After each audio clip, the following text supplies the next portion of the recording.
Hoje nós vamos falar da terceira disposição afetiva, que eu disse na aula anterior, que eram 3 disposições afetivas, tonalidades afetivas importantes para a gente pensar a prática clínica, para a gente pensar o ser mais inteira em nossa existência. Então nós já falamos da angústia, nós falamos na aula passada sobre o tédio e hoje nós vamos falar do medo e do temor como uma disposição afetiva que muitas vezes nós acabamos também fugindo e não entrando em contato e entrando nesse dispositivo de fuga para não entrar em contato com os nossos medos.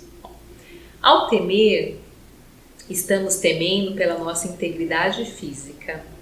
Frente à situação que se abre pela tonalidade afetiva do temor, 2 possibilidades se abrem: retomar a obediência às crenças e rituais que de alguma forma prometem prevenção e controle, ou assumir uma atitude corajosa. O temor é a condição de possibilidade da coragem. Isso é uma citação da Feijó, da Ana Feijó, que nos leva a pensar justamente aquilo que eu falei em aulas anteriores sobre a questão da coragem. A coragem, quando a gente entende o significado dessa palavra, que é agir com o coração, significa que nós estamos indo ao encontro daquilo que faz sentido para nós. Mas não significa dizer que a gente possa ir para algo que nos chama sem medo. Às vezes a gente tem um certo medo, mas a gente vai mesmo assim, né? Então, muitas vezes nós sentimos medo de algumas coisas, mas esse medo não nos paralisa.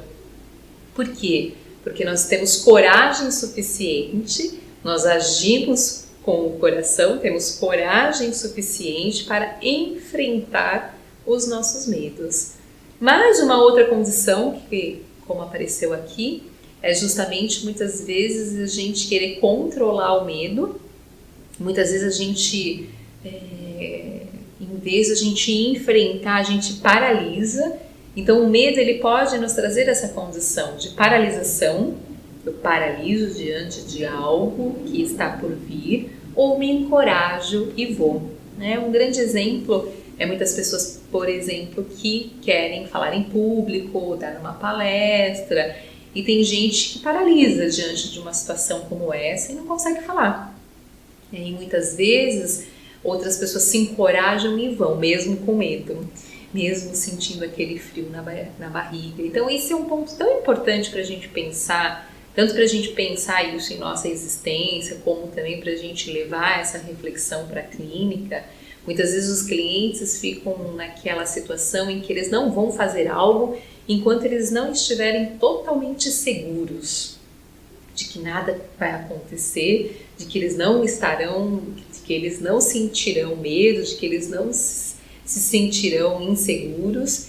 E muitas vezes não é isso que acontece. Muitas vezes nós vamos nos fortalecendo justamente porque a gente foi com um pouquinho de medo. É só lembrar a primeira vez que a gente dirigiu um carro. Então, assim, claro que tinha medo, é claro que tinha insegurança.